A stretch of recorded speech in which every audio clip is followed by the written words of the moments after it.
नमस्कार, हमारे YouTube channel में आपका स्वागत है। आज हम बेल्ट ड्राइव में, जैसा मैं मेरे प्रीवियस लेक्चर्स में बता चुका हूं कि जब भी हम बेल्ट पुली सिस्टम यूज करते हैं तो बेल्ट पर जब पुली को चढ़ाते हैं, उल्टा बोल गया मैं, पुली पर जब बेल्ट चढ़ाते हैं तो हम बेल्ट को खींचकर चढ़ाते हैं। अर्थात अगर पुली नहीं चल रही है, रोटेट नहीं हो रही है, तो भी बेल्ट जो है वो टेंशन में रहती है और उस टेंशन को हम बोलते हैं इनिशियल टेंशन T0। तो ये T0 कितना होना चाहिए? क्या बहुत ज्यादा खींचकर हम बेल्ट को चढ़ाएं या बहुत ज्यादा लूज रखें? नहीं, ऐसे नहीं है। इसके भी कुछ अजम्पशंस हैं। ये सब कुछ निर्भर करता है बेल्ट की प्रॉपर्टीज पर, बेल्ट के गुणों पर, कि बेल्ट किस प्रकार की है, तो इनिशियल टेंशन कितना होना चाहिए, ये सभी हम अभी डिस्कस करेंगे यहां पर। तो सबसे पहली बात तो ये है कि ये इनिशियल टेंशन होना क्यों चाहिए। जो हम प्रारंभिक तनाव देते हैं, बेल्ट नहीं चल रही है, पुली नहीं चल रही है, तो भी हमने ये टेंशन क्यों रखा? देखिए, बेल्ट ड्राइव सिस्टम का जो वर्किंग प्रिंसिपल है ये किस सिद्धांत पर आधारित है? पावर ड्राइवर पुली से बेल्ट को और बेल्ट से ड्रिवन पुली को किस कारण से पहुंच रही है? फ्रिक्शन यानी घर्षण के कारण।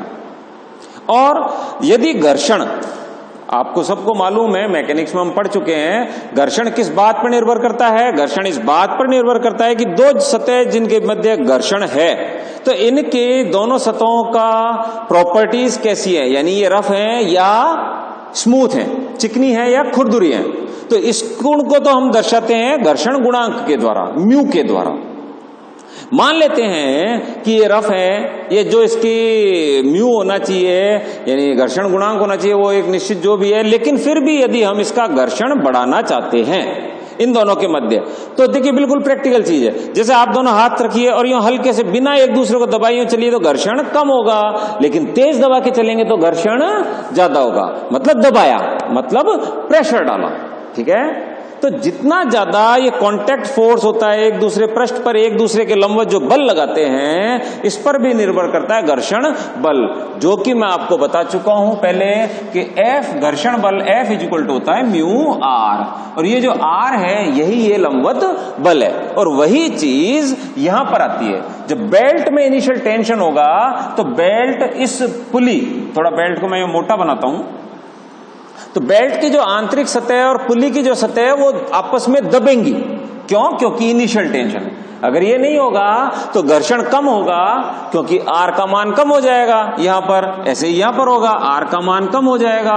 तो जब R का मान कम हो जाएगा तो घर्षण बल कम हो जाएगा, और क्या संभावना बढ़ जाएगी? संभावना ये हो जाएगी कि बेल्ट जो है वो पुली पर स्लिप होगी, जिसे हम अभी इसी लेक्चर में आगे समझेंगे। तो अब आपको क्लियर है कि इनिशियल टेंशन की जरूरत क्यों होती है। Initial tension is given to avoid the slip, ठीक है। अब कितना होना चाहिए, इसके लिए हम दो कल्पनाएं करते हैं, या कहिए कि व्यवहारिक तौर पर भी यदि देखें तो काफी कुछ हद तक ये दोनों बातें जो हम कल्पनाएं कर रहे हैं ये सही होती है, यानी फिट बैठती हैं। जैसे पहली परिकल्पना क्या है कि belt material is perfectly elastic. सामान्य तौर पर जो जिस पदार्थ की बेल्ट बनी हुई होती है वो प्रत्यास्थ होता है, अर्थात यदि एक निश्चित सीमा तक उस बेल्ट पर बल लगाया जाए और उसकी लंबाई में परिवर्तन होता है तो उस बल को हटाने पर वो अपनी मूल अवस्था में आ जाती है। ये हुआ पहला अजम्पशन या पहली परिकल्पना।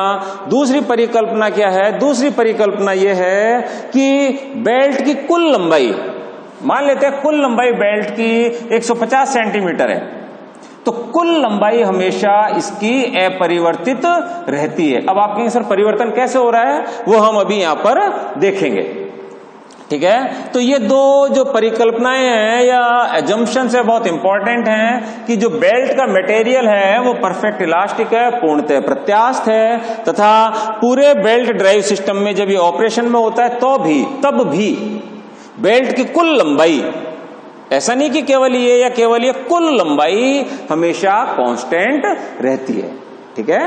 अब एल्फा मैंने यहां पर कोई एक राशि लिखी है जो क्या है, change in length of the belt पर unit length per unit force.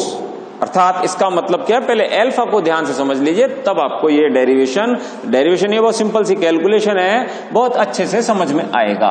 ठीक है, तो देखिए एल्फा क्या है, एल्फा चेंज इन लेंथ, लंबाई में परिवर्तन है एल्फा।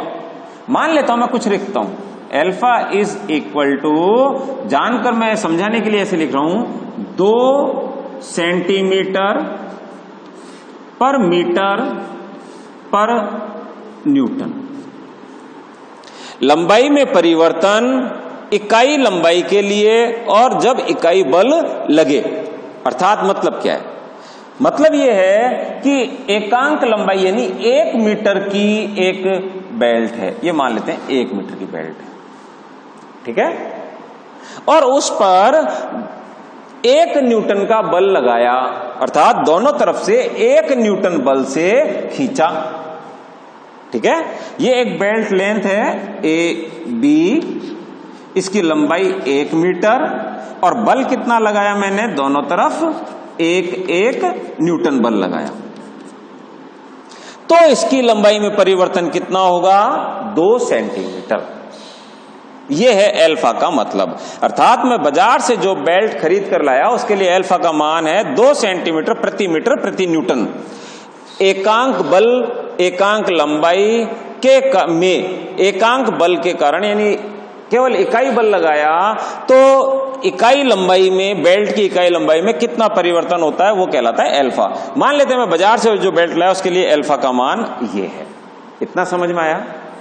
अब मान लेते हैं कि बेल्ट की वास्तव में लंबाई है से 5 मीटर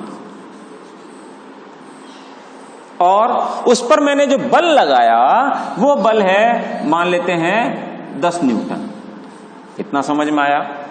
यानी ये तो समझाने के लिए था कि एल्फा क्या होता है। अब जो मैं बाजार से बेल्ट लेके आया उसके लिए एल्फा का मान है 2 सेंटीमीटर प्रति मीटर प्रति न्यूटन। लेकिन वो बेल्ट जो मैं बाजार से लेकर आया उसकी लंबाई कितनी है, 5 मीटर। तो अब और उस पर मैंने 10 न्यूटन का बल लगाया, अर्थात ये 5 मीटर लंबाई है और इस पर 10 न्यूटन का बल मैंने दोनों तरफ लगाया। तो बताइए लंबाई में परिवर्तन कितना होगा? तो देखिए इसका क्या था एल्फा की वैल्यू कि यदि ये 1 मीटर की होती और 1 न्यूटन बल लगता तो 2 सेंटीमीटर बढ़ती। अब ये 5 मीटर की है और मान लेते हैं इस पर 1 न्यूटन बल लगता तो 1 मीटर की लंबाई कितनी बढ़ती, 2 सेंटीमीटर। फिर दूसरे मीटर की 2 सेंटीमीटर, तीसरे की 2, क्योंकि हर न्यूटन पर 2-2 सेंटीमीटर प्रति मीटर बढ़ेगी। तो अगर मैं 1 न्यूटन बल लगाता 5 मीटर लंबाई पर तो कितनी बढ़ती, 1 मीटर के लिए 2 तो 5 मीटर के लिए 10। ठीक है, तो मैंने किससे गुणा किया, एल्फा को गुणा किया लंबाई से। अब क्या मैं 1 न्यूटन बल लगा रहा हूं? नहीं, मैं इस 5 मीटर की लंबाई पर 10 न्यूटन बल लगा रहा हूं। ये तो केवल 1 न्यूटन के कारण है, इसका मतलब 10 न्यूटन लगेगा तो जो बल लग रहा है F उससे भी गुणा करूंगा तो कितना हो जाएगा, ये 5 मीटर पर यदि 1 न्यूटन बल लगता तब तो इसका 5 गुना यानी 10, लेकिन 1 न्यूटन की बजाय 10 न्यूटन बल लग रहा है तो 10 गुना हो जाएगा, यानी 10 गुना 10 100। इसका मतलब 5 मीटर लंबाई की बेल्ट पर यदि मैं 10 न्यूटन का बल लगाता हूं और उसकी एकांक लंबाई में एकांक बल लगाने पर 2 सेंटीमीटर परिवर्तन होता है तो इसमें 5 मीटर की में 10 न्यूटन बल लगाने पर कितना होगा। मैंने कैसे किया, एल्फा को गुणा किया, ठीक है, लंबाई से यानी 5 मीटर से और जो बल लग रहा था उससे, तो ये कितना आ गया 100। इस तरह से जब एल्फा यदि आपको पता है बेल्ट के लिए तो हम उसमें जो बल लगाया है उसके कारण लंबाई में कुल परिवर्तन निकाल सकते हैं। कैसे, एल्फा गुणा इसकी मूल लंबाई गुणा लगने वाला कुल बल। ठीक है, ये चीज आपको अच्छे से समझनी चाहिए। ठीक है, तो आगे कैलकुलेशन बिल्कुल आसान है। अब देखिए, अब हम कैलकुलेशन पार्ट पर आते हैं। जब ये चलेगी, अभी चल नहीं रही है, ये ड्राइवर है, तो अगर मैं इसको चलाता हूं मान लेते हैं इस प्रकार से, तो ये टाइट हो जाएगी क्योंकि एक नंबर ड्राइवर है, 2 नंबर ड्रीवन है, तो ये अंदर खींचेगी। मैंने बताया था ड्राइवर यदि अंदर खींचता है बेल्ट को तो वो वाली साइड टाइट हो जाती है, और जिधर से ये छोड़ता है बेल्ट को वो साइड लूज हो जाती है। अब इसका टेंशन बढ़ के यहां पर कितना हो जाएगा, T से बढ़ के हो जाएगा T1, क्योंकि टेंशन बढ़ेगा इस साइड में, और इधर टेंशन T0 से घटकर हो जाएगा T2। उदाहरण के लिए जैसे मैं कहता हूं, मान लेते हैं इनिशियल टेंशन 50-50 था, ठीक है, इनिशियल टेंशन 50-50 था। अब ये एंटी क्लॉकवाइज चल रही है तो ये टेंशन इसमें बढ़ जाएगा, इसमें घट जाएगा। इधर मान लेते हैं 50 था, वो बढ़कर हो गया 70, तो कितना बढ़ा, 20। इधर 50 था, अब वो घटकर रह गया 30, क्योंकि इधर से ये लूज होगा, तो जो पहले लूज का मतलब ये नहीं होता लटक जाएगा, जीरो टेंशन नहीं, जो पहले इनिशियल टेंशन था उससे थोड़ा सा कम हो जाएगा। यहां मान लेते हैं 20 बढ़ा, यानी 50 का 70, तो यहां कितना हो जाएगा, 50 का 30, लेकिन होगा अभी भी, ठीक है। यानी जैसे ही इनिशियल टेंशन हमने दिया, जब पुली नहीं चल रही है, फिर हम जब चलाते तो टेंशन बढ़ता है, तो क्या होता है, on tight side tension increases from T0 to T1, बढ़ेगा। ऑन स्लैक साइड यानी ढीली वाली साइड में, लूज साइड में टेंशन डिक्रीजेस, कम हो जाएगा, फ्रॉम T0 टू T2। यहां तक क्लियर है।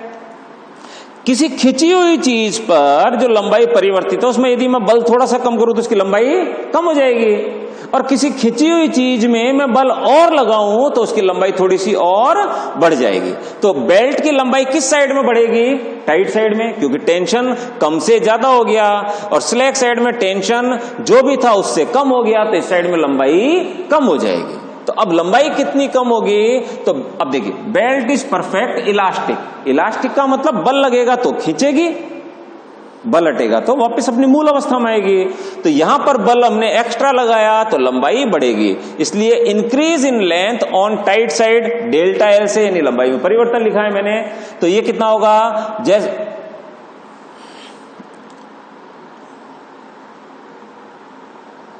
इसको पर यूनिट लेंथ लिख सकते हैं अपन, increase in length per unit length. तो ये कितना होगा, एल्फा, जितना बल लगाते, देखिए मैंने यहां समझाया था आपको, चेंज इन लेंथ कितना होता है, चेंज इन लेंथ होता है एल्फा, जो इसकी मूल लंबाई है वो एल, और लगाया गया बल, यही होता है। हम ये मान लेते हैं कि इसको ठीक आधा ऊपर टाइट साइड और ठीक आधा नीचे स्लैक साइड है, तो दोनों साइड की लंबाई बराबर है, तो मैं उसको कुछ भी लिख सकता हूं। मान लेते हैं दोनों साइड की लंबाई बराबर है, तो मैं यहां लिखना भूल गया, इसको मैं L लिख देता हूं, और यहां भी इंटू L, ठीक है। तो ये बराबर क्या हो जाएगा, L, और ये हो जाएगा L, ठीक है। तो देखिए कैसे हुआ, अब जब इस पर तनाव बढ़ा तो एक्स्ट्रा फोर्स कितना लगाया, T1 माइनस T0, उसके कारण लंबाई में परिवर्तन होगा, यानी लंबाई में वृद्धि होगी। वो हम कैसे निकालते हैं, एल्फा विस्तार गुणांक या एक्सटेंशन कांस्टेंट, और मूल लंबाई गुणा लंबाई बल में परिवर्तन, कितना, T1 माइनस T0। तो ये हुआ इसमें लंबाई में वृद्धि, कौन सी साइड में, टाइट साइड में, कितना, alpha T1 minus T0 into L। ठीक इसके विपरीत स्लैक साइड में चूंकि तनाव कम हो रहा है तो लंबाई कम होगी, ठीक है। तो लंबाई कितनी कम हो जाएगी, एल्फा गुणा जितना बल में कमी है वो इंटू इसकी लंबाई, ठीक है। अब देखिए बल में कमी कितनी है, T0 माइनस T2, और प्रति इकाई लंबाई में प्रति इकाई बल लगाने पर वृद्धि या कमी कितनी होती है, एल्फा, तो इनसे गुणा किया, मैं सब समझा चुका हूं। अब देखिए दूसरा अजम्पशन क्या है कि total length of the belt remains unchanged, पूरी जो बेल्ट की लंबाई है वो हमेशा अपरिवर्तित रहती है, अर्थात ऊपर वाले हिस्से में जितनी वृद्धि हुई, इंक्रीज हुई बेल्ट लेंथ, उतनी ही कमी होनी चाहिए नीचे वाले हिस्से में, स्लैक साइड में, अर्थात वृद्धि बराबर कमी, वृद्धि बराबर कमी। तो वृद्धि यानी इंक्रीज कितना हुआ, alpha L T1 minus T0। आप एकांक लंबाई के लिए भी लिख सकते हैं, तो एल लिखने की जरूरत नहीं है, क्योंकि एकांक लंबाई और कुल लंबाई में कोई फर्क नहीं पड़ेगा, ठीक है। तो अब इन दोनों को बराबर किया, अल्फा अल्फा कैंसिल हो गया, तो ये T0 इधर गया तो 2T0 हो गया, और ये माइनस का इधर आया तो T1 प्लस T2 हो गया। तो यहां से T0 यानी इनिशियल टेंशन आ गया T1 प्लस T2 अपॉन 2। तो यहां से बिल्कुल क्लियर है। अब आप कहेंगे T1 और T2 कैसे कैलकुलेट किया जाता है? तो ये जो जिन परिस्थिति में बेल्ट ड्राइव काम करता है, ठीक है, म्यू कितना है, थीटा कितना है, कितनी पावर ट्रांसमिट करनी है, तो वहां से हम T1 और T2 निकाल सकते हैं। क्यों? जैसे मैं कहता हूं T1 और T2 किसी भी दी गई पावर ट्रांसमिट, जैसे मान लेते हैं आपको यूं कहा जाता है कि 40 किलोवाट पावर ट्रांसमिट करनी है, यानी P हमें मालूम है, और दूसरा सूत्र क्या हो गया, T1 upon T2 is equal to e की पावर म्यू थीटा। थीटा आपको पता है बेल्ट सिस्टम के लिए एंगल ऑफ कांटेक्ट कितना, म्यू आपको मालूम है, तो T1 और T2 में एक रिलेशन आ गया। जब पावर ट्रांसमिटेड पता है कि 40 किलोवाट पावर ट्रांसमिट करनी है, पावर ट्रांसमिशन का सूत्र हमें पता होता है T1 minus T2 into V अपन निकाल सकते हैं पाई डी एन अपॉन 60 से, एन आपको दिया जाएगा। तो इस तरह से T1 और T2 के लिए दो समीकरण आ गए और T1 और T2 का मान निकाल सकते हैं। तो दी गई परिस्थिति के लिए जब हमें मालूम है कि T1 और T2 कितना होगा, सब हम न्यूमेरिकल में करेंगे, तो T1 और T2 हमें मालूम है, तो हम बता सकते हैं कि दी गई परिस्थिति के लिए हमें स्लिप नहीं हो, इसके लिए हमें इनिशियल टेंशन कितना रखना है। इनिशियल टेंशन हमें रखना है जो T1 और T2 है उनका औसत या average, T1 plus T2 upon 2। देखिए अभी तक हमने जो भी किया उसमें सेंट्रीफ्यूगल टेंशन को ध्यान में नहीं रखा।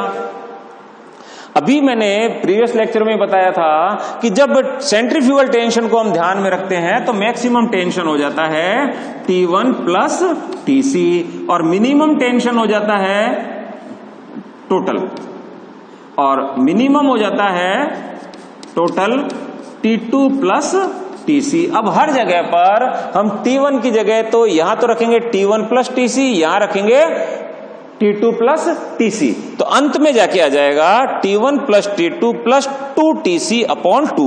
अर्थात T1 की जगह क्या रखेंगे हम, T1 प्लस TC, T2 की जगह हम क्या रखेंगे, T2 प्लस TC, क्योंकि सेंट्रीफ्यूगल टेंशन जब हमने पढ़ा था उस समय देखा था कि इसका प्रभाव ये होता है कि ये दोनों में जुड़ जाता है, ठीक है। तब यदि हम सेंट्रीफ्यूगल टेंशन कंसीडर करते हैं, यानी ये, और मैंने आपको बताया था हमें कैसे पता लगेगा सेंट्रीफ्यूगल टेंशन कंसीडर करना है, न्यूमेरिकल में बेल्ट की यूनिट लेंथ का भार या द्रव्यमान दिया जाएगा, ठीक है। तो TC कैलकुलेट कर सकते हैं, तो वहां से भी हम यदि सेंट्रीफ्यूगल टेंशन हमें कंसीडर करना है तब इनिशियल टेंशन का मान इस प्रकार से निकालते हैं, ठीक है। तो मैं समझता हूं कि आपको इनिशियल टेंशन कैलकुलेट करना आ गया होगा, और इनिशियल टेंशन हम क्यों देते हैं, ताकि स्लिप नहीं हो। अब हम पढ़ते हैं स्लिप क्या होता है, इसे कैसे कैलकुलेट करते हैं, ठीक है। तो देखिए जैसा मैंने बताया था कि बेल्ट ड्राइव का जो प्रिंसिपल है, जो कार्य सिद्धांत है जिस पर यह आधारित है, वो क्या है कि घर्षण के कारण, देखिए एक नंबर ड्राइवर है, 2 नंबर ड्रीवन है, तो घर्षण के कारण एक से पावर या गति बेल्ट को जाती है, फिर बेल्ट से ही घर्षण के कारण ही 2 को जाती है। लेकिन व्यावहारिक परिस्थितियों में आदर्श जो स्थिति है वो नहीं हो पाती, अर्थात जितना घर्षण चाहिए वो नहीं हो पाता है। कई बार बेल्ट और पुली के बीच में चिकनाई या ऑयल वगैरह आ जाता मशीनों में, या बेल्ट घिस जाती है, बेल्ट पुरानी हो जाती है, यानी घर्षण पर्याप्त नहीं होता है, तो क्या पैदा होने लग जाता है, स्लिप। स्लिप हम यहां कहते किसको है, स्लिप हम इसको कहते हैं कि यदि, देखिए जैसा मैंने पहले भी बताया था कि ये पुली है मान लेते हैं, और इस पर ये बेल्ट है,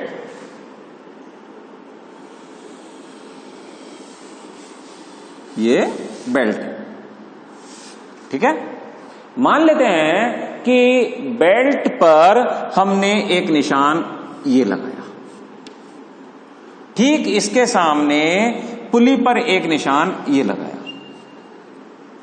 अब पहला सिचुएशन हम कंसीडर करते हैं कि ये ड्राइवर है, अर्थात ये पुली पहले चल रही है यो,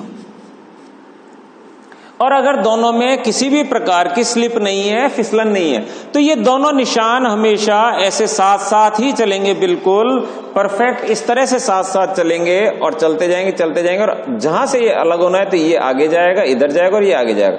जितनी दूरी ये इसने तय करी उतनी दूरी ये तय करेगा, तब तो हम कहेंगे कि स्लिप नहीं है। ये तो तब है जब पहले पुली चली फिर बेल्ट चली। किसमें होता है ये? ड्राइवर में। अब ड्रीवन में पहले बेल्ट चलेगी तब पुली चलेगी, ठीक है, और कोई स्लिप नहीं है तब भी ये साथ साथ चलेंगे। मान लेते हैं स्लिप हो गया, अर्थात घर्षण पर्याप्त नहीं है, और ये ड्राइवर है और ये बेल्ट है। ये ड्राइवर यानी ये पहले चलेगा, तो अगर स्लिप है तो ये व्हाइट निशान आगे आ जाएगा और ये चलेगा साथ में। स्लिप इतना भी नहीं है कि बिल्कुल ही घर्षण नहीं है और ये बिंदु बेल्ट चलती ही नहीं, हम ये नहीं मानते। स्लिप है लेकिन बहुत कम है, फिर भी है, तो ये आगे चलेगा। ये मान लेते यहां आ गया, ये यहां आ गया, तो ये वाला निशान यहां आ जाएगा। तो देखिए थोड़ा सा गैप हो गया, और आगे जाएंगे तो ये गैप बढ़ जाएगा। तो ये एक सापेक्ष गति पैदा होगी, अर्थात बेल्ट जो है पूरी तरह से इस पुली का अनुसरण या इसको फॉलो नहीं कर रही है। ठीक वैसे ही है जैसे ट्रेन में चलते हैं तो पेड़ हमें पीछे चलते हुए दिखाई देते हैं, तो ये सापेक्ष गति है। ये तो ड्राइवर का हो गया। ठीक ऐसे ड्रीवन में हो जाएगा कि ड्रीवन में बेल्ट पहले चलेगी, पुली बाद में चलेगी, तो ये पीला निशान आगे चलेगा, व्हाइट निशान इसके पीछे पीछे चलेगा। तो ये तो हुआ स्लिप। अब स्लिप को कैलकुलेट कैसे करें? तो मैंने यहां पर लिखा है जैसे कि ये सिस्टम दिखाई, ये ड्राइवर है, ये ड्रीवन है। ड्राइवर का जो व्यास है वो D1 है और इसके जो चक्रों की संख्या प्रति मिनट है वो N1 है।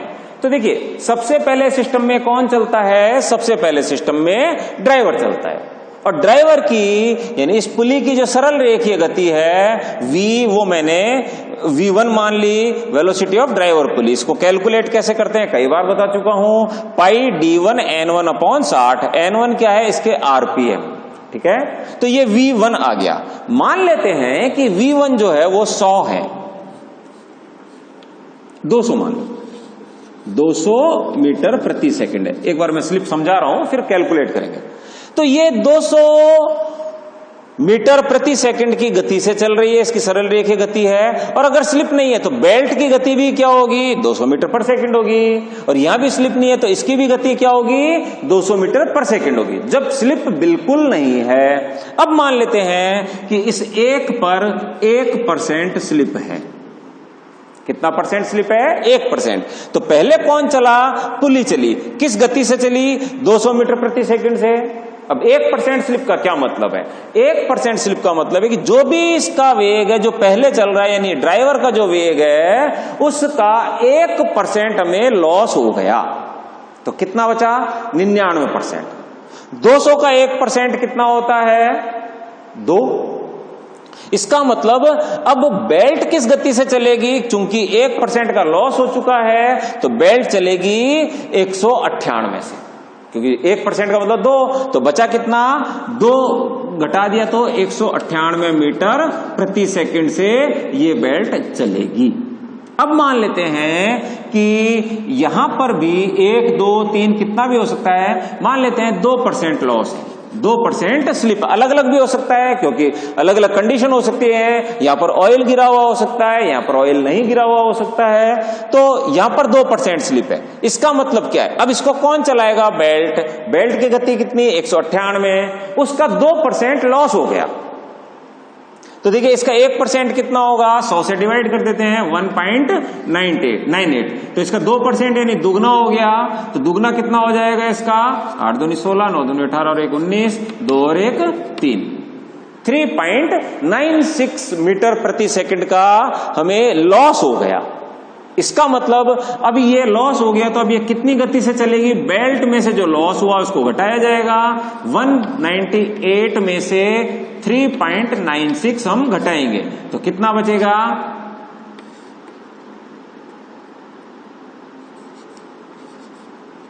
194.04। इसका मतलब ये अगर 200 की गति से चलती है, 200 मीटर प्रति सेकंड की गति से चलती है और यहां पर 1% स्लिप है और यहां पर 2% स्लिप है, तो अंत में जाकर ये कितने से चलेगी? 194.04 मीटर प्रति सेकंड से। यहां तक क्लियर है? ये तो अलग अलग स्लिप थी कि इस पर स्लिप कितनी, इस पर स्लिप कितनी। अब टोटल स्लिप निकालनी है कि पूरे सिस्टम में कितनी स्लिप है, तो अपन कैसे निकालेंगे कि ये फाइनल जो हमें चाहिए थी, जो हम दे रहे थे वो थी 200, इसका मतलब लॉस कितना हो गया? 200 माइनस 194.04 और मूल कितना? 200। ठीक है, इसको 100 से गुणा कर देंगे तो ये परसेंटेज में आ जाएगा। ये हो गया टोटल स्लिप। तो ये तो मैंने कुछ न्यूमेरिकल वैल्यूज, कुछ संख्या के द्वारा ये उदाहरण मैंने समझाया।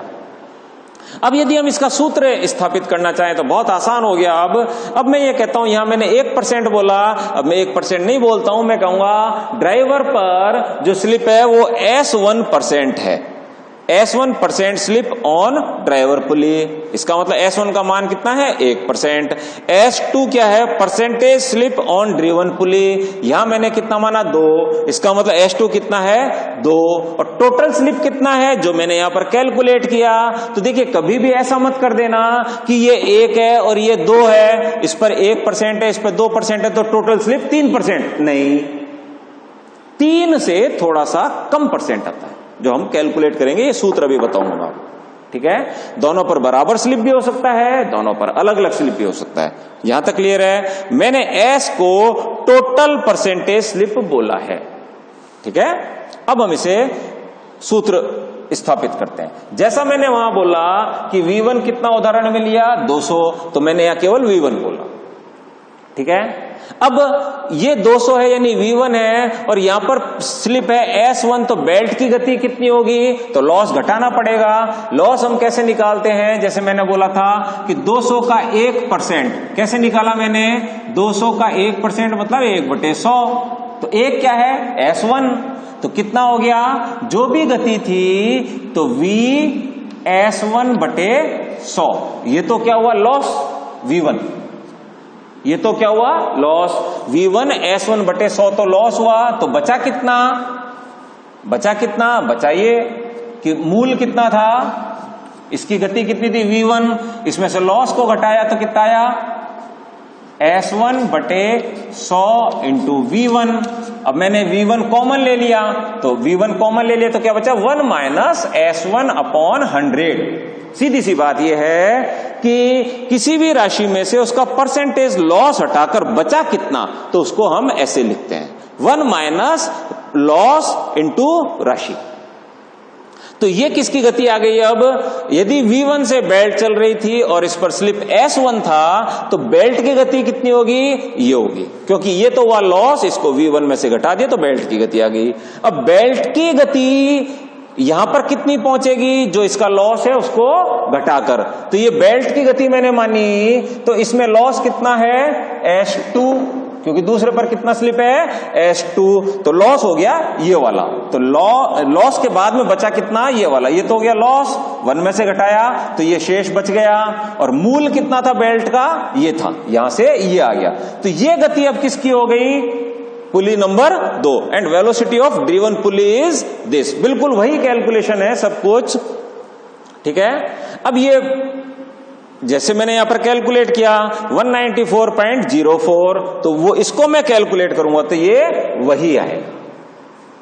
अब मैं अगर सीधा कैलकुलेट करूं कि टोटल स्लिप कितना हुआ, तो टोटल स्लिप कितना हुआ? टोटल स्लिप होगा, अगर मैंने टोटल स्लिप की परसेंटेज मान ली कि S है, इसका मतलब यहां से यहां तक ओवरऑल कितना स्लिप हो गया? S का मतलब जैसे मैं कहता हूं, मान लीजिए यहां से यहां तक 4% का लॉस है, बीच में इसमें चाहे कितना भी उसमें, लेकिन यहां जो भी गति है उसका 4% कम कर यहां पहुंचता है, यानी टोटल स्लिप कितना है? 4%। इसका मतलब लॉस कितने का? 4%। इसका मतलब यहां पहुंचा कितना? 96%। किसका? इसका।